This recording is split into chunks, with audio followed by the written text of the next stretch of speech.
Hello, my dear students of class 10th. This is the time to study biology. Welcome to this online class of biology. Students, I hope you all are fine at your home with your family.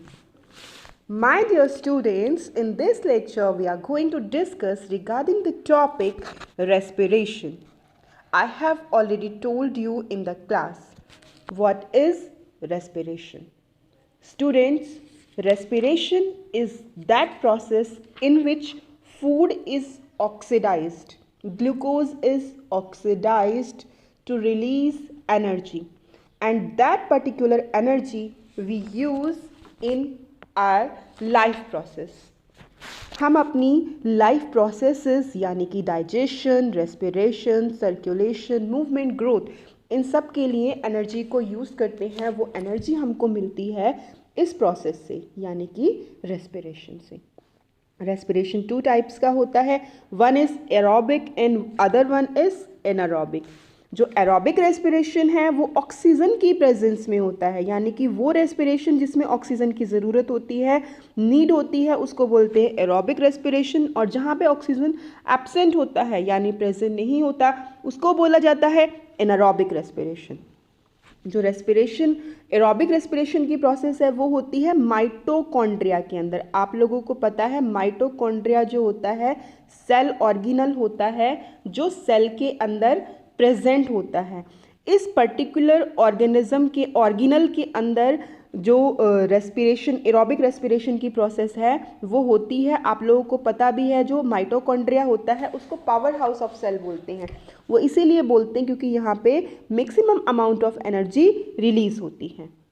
जो anaerobic respiration है उसकी process होती है cytoplasm के अंदर. एक cell है, cell के अंदर लिक्विड मटेरियल होता है, उसको बोला जाता है साइटोप्लाज्म.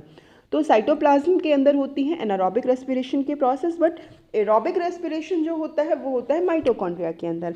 एरोबिक रेस्पिरेशन के जो एंड प्रोडक्ट्स होते हैं वो होते हैं CO2 एंड H2O, वाटर और carbon dioxide. Carbon dioxide waste है हमारी बॉडी का, एंड वाटर वो वाटर जो हमारी बॉडी के लिए रिक्वायर्ड नहीं है, जो हमारी बॉडी में एक्स्ट्रा है, that are the product of aerobic respiration. But anaerobic respiration के प्रोडक्ट कंप्लीटली डिफरेंट है. They are alcohol and lactic acid. ये आपसे एग्जाम्स में पूछा जा सकता है कि what are the products of aerobic and anaerobic respiration. जो एरोबिक रेस्पिरेशन है यहाँ पे मैक्सिमम अमाउंट में एनर्जी रिलीज हो रही है, बट एनारोबिक रेस्पिरेशन के अंदर लेस अमाउंट में एनर्जी रिलीज होती है क्योंकि यहाँ पे ऑक्सीजन नहीं है. ज़्यादा एनर्जी जो रिलीज़ होगी वो ऑक्सीजन की प्रेजेंस में ही रिलीज़ होगी. ऑक्सीजन जहाँ पे नहीं है वहाँ मैक्सिमम अमाउंट में एनर्जी प्रोड्यूस नहीं हो सकती.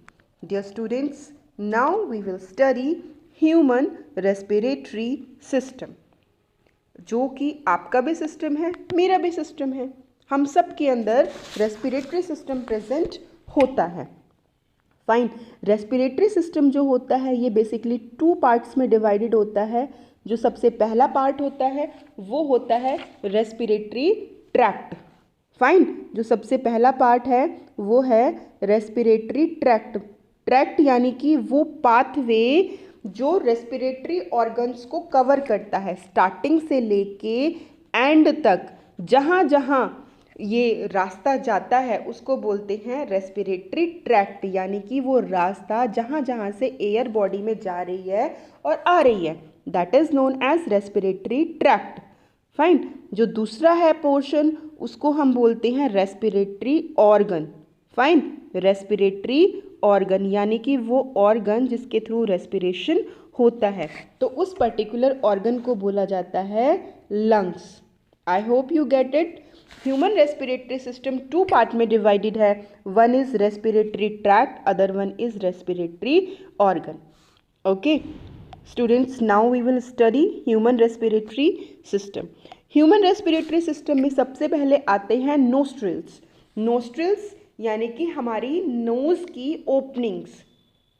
जो हमारी नोज़ है, नोज़ की ओपनिंग के थ्रू एयर जो है वो अंदर जाती है. Fine. That is known as nostril. Nostril के बाद आएगा nasal passage and nasal cavity. Nasal cavity यानी कि खाली स्पेस जो हमारी नोज के अंदर खाली स्पेस होता है, कैविटी यानी खाली space, that is known as nasal cavity. Nasal passage वो रास्ता, नोज के अंदर जो रास्ता है that is known as nasal passage. Nasal passage में क्या प्रेजेंट होते हैं? हेयर प्रेजेंट होते हैं। हेयर क्यों प्रेजेंट होते हैं?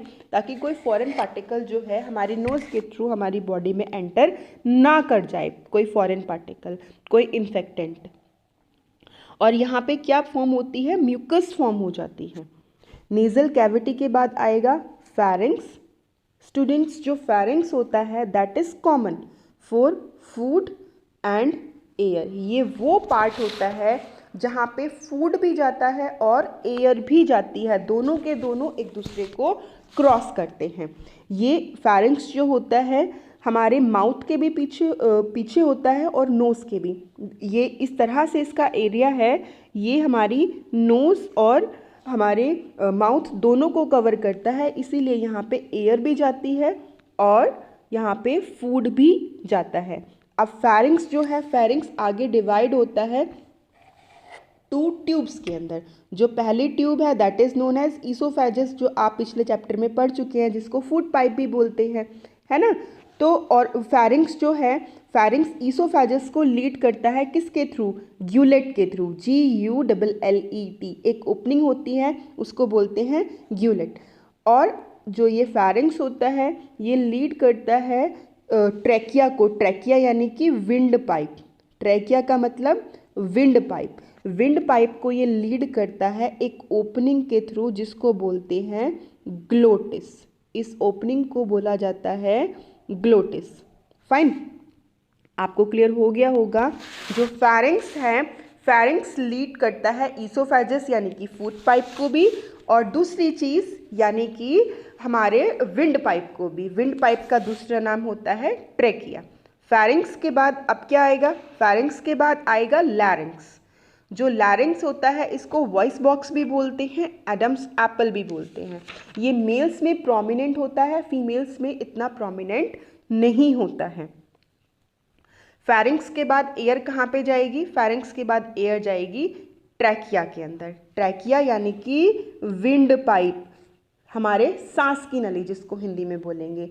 बट जो हमारा खाना है जब फेरिंग्स से कहाँ आता है? ट्रेकिया में आता है, या हम कह सकते हैं लैरिंग्स में आता है। तो क्या होता है? मैंने आप लोगों को अभी बताया है कि जो ग्लोटिस होती है, ग्लोटिस यानी कि कवरिंग, किसकी कवरिंग? विंड पाइप की कवरिंग। जो विंड पाइप की कवरिंग होती है वो ग्लोटिस, उस कवरिंग को, उस ओपनिंग को बोलते हैं ग्लोटिस। और वो जो ग्लोटिस होता है वो कवर्ड होता है एक फ्लैप लाइक स्ट्रक्चर्स यानी कि एपिग्लोटिस से। तो जैसे ही खाना जाता है, खाना हम लोग खाते हैं, खाना खाने वाली नली यानी कि ईसोफेगस के अंदर जाता है, तो जो हमारे सांस लेने वाली नली होती है यानी कि हमारी विंड पाइप होती है, वो एपिग्लोटिस उसको कवर कर लेता है। एपिग्लोटिस ग्लोटिस के ऊपर कवर कर लेता है और खाने की एंट्री को विंड पाइप के अंदर रोक देता है। ये खाने वाला पाइप है, ये हमारी सांस वाली नली है। तो जैसे ही खाना आया तो खाना यहाँ पे भी जा सकता है, खाना यहाँ पे भी जा सकता है। खाने को जाना है इस पाइप के अंदर, ओके। तो इस पाइप की जो ओपनिंग है उस ओपनिंग को बोल रहे हैं ग्लोटिस, ओके। इस ओपनिंग को बोला जा रहा है ग्लोटिस, और इस ओपनिंग के ऊपर एपिग्लोटिस है। तो ये एपिग्लोटिस ब्लॉक कर देता है इसके रास्ते को जैसे ही खाना यहाँ पे आता है, ताकि खाना इस सांस वाली नली के अंदर ना जा पाए। I wish you get it. Pharynx के बाद लैरिंग्स हो गया, लैरिंग्स के बाद ट्रेकिया। ट्रेकिया यानी कि हमारा विंड पाइप। जो विंड पाइप होता है इसके अंदर सी शेप की कवरिंग होती है। यहाँ पे सी शेप की कार्टिलेजिनस रिंग्स होती हैं। ये रिंग्स इसलिए होती हैं ताकि जो कोलैप्स ना हो जाए, ये पाइप कोलैप्स ना हो जाए। आपने देखा होगा जैसे ही जो कोई बलून होता है उसको अगर आप उसके अंदर हवा भरते हो तो वो फूल जाता है, लेकिन जैसे ही आप हवा निकालोगे, उसको हवा को सक कर लोगे, मुंह के अंदर वापस ले लोगे, तो क्या हो जाएगा? वो बिल्कुल स्मॉल हो जाएगा, वो कोलैप्स हो जाएगा, सिकुड़ जाएगा। तो वैसे ही ये पाइप भी होता है। ये पाइप ना सिकुड़े, इसीलिए यहाँ पे सी शेप के कार्टिलेजिनस रिंग्स प्रेजेंट होते हैं। इनको हम इस तरह से लिखेंगे, to keep distended the wind pipe, cartilaginous rings are present here. Cartilaginous rings इसलिए प्रेजेंट होती हैं ताकि जो विंड पाइप है वो कोलैप्स ना हो जाए। ओके, उसके बाद ट्रेकिया के बाद क्या होता है? ट्रेकिया के बाद आता है ब्रोंकाई। नाउ व्हाट हैपन्स, जो हमारी ट्रेकिया होती है, जो हमारा विंड पाइप होता है, वो डिवाइड हो जाता है ट्री की तरह। आप लोगों को पता है ट्री की ब्रांचेस होती हैं, तो एक ब्रांच से कई सारी ब्रांचेस निकल जाती हैं। तो वैसे ही हमारे रेस्पिरेटरी सिस्टम में होता है, ट्रेकिया डिवाइड होता है ब्रोंकाई के अंदर। दो ब्रोंकाई होती हैं, ब्रोंकाई डिवाइड्स हो जाते हैं ब्रोंकियोल्स में, ब्रांचेस में। प्राइमरी ब्रोंकाई के बाद सेकेंडरी ब्रोंकाई के बाद टर्शरी ब्रोंकाई। ओके, उसके बाद क्या होता है? उसके बाद जो टर्शरी ब्रोंकाई है वो कन्वर्ट हो जाते हैं एल्वियोलाइज में। एल्वियोलाइज क्या होते हैं? एल्वियोलाइज होते हैं ग्रेप की तरह। आप लोगों ने ग्रेप के बंचेस देख रखे होंगे, आपने जो हम लोग ग्रेप्स खाते हैं उसके बंच आप सभी ने देख रखे होंगे, अंगूर के गुच्छे। तो जो ये एल्वियोलाइज होती हैं बिल्कुल अंगूर के गुच्छों की तरह होती हैं, और यही वो पर्टिकुलर एरिया होता है हमारी बॉडी के अंदर जहाँ पे एक्सचेंज ऑफ गैसेस होता है। This particular question comes in your board exam, where does exchange of gases occurs in human body? तो exchange of gases occurs in alveoli, और इसका एरिया मैक्सिमम होता है एल्वियोलाई का। एल्वियोलाई ही वो एरिया होता है जहाँ पे मैक्सिमम एक्सचेंज ऑफ गैसेस हमारी बॉडी के अंदर होता है। आई होप स्टूडेंट्स आप लोगों को ये चीज़ें समझ में आ रही होंगी। और एल्वियोलाई जो होती हैं यहाँ पे क्या होता है? मैक्सिमम ब्लड कैपिलरीज भी प्रेजेंट होती हैं। Now I will tell you in a diagrammatic way. आप लोगों को दिख रहा होगा नेज़ल पैसेज है, नेज़ल पैसेज से एयर अंदर गई, एयर कहाँ पे जाएगी? फैरिंक्स में जाएगी, फैरिंक्स कॉमन पैसेज है। उसके बाद एयर जाएगी लैरिंक्स में, लैरिंक्स जो होता है, जो ट्रेकिया होती है, इसका ऊपर वाला पोर्शन होता है। लैरिंक्स की जो ओपनिंग है उसको बोल रहे हैं glottis. Glottis is covered by the epiglottis. Now this air pipe is divided into two branches in the lungs. ये जो आप एरिया देख रहे हैं that is known as lungs, इनको लंग्स बोलते हैं। लंग्स ही वो एरिया होता है जहाँ जिनके अंदर हमारा एक्सचेंज ऑफ गैसेस होता है। ओके, इन लंग्स के अंदर क्या हो रहा है? ब्रोंकाई डिवाइड हो रहे हैं ब्रोंकियोल्स के अंदर, ब्रोंकियोल्स डिवाइड हो रहे हैं एल्वियोलाई के अंदर, ब्रोंकियाई फॉर्म कर रहे हैं एल्वियोलाई लाइक स्ट्रक्चर्स जहाँ पे एक्सचेंज ऑफ गैसेस हो रहा है। ये बंच की तरह लगता है, गुच्छे की तरह लगता है, और ये मैक्सिमम एरिया प्रोवाइड करते हैं एक्सचेंज ऑफ गैसेस के लिए। ओके स्टूडेंट्स, आई विश कि आपको ये लेक्चर समझ में आ गया होगा। इसी के साथ मैं आप लोगों के साथ अभी रेस्पिरेटरी सिस्टम के नोट्स भी शेयर कर दूंगी। आप लोगों को अपनी बुक में रेस्पिरेटरी सिस्टम का ये डायग्राम बनाना है।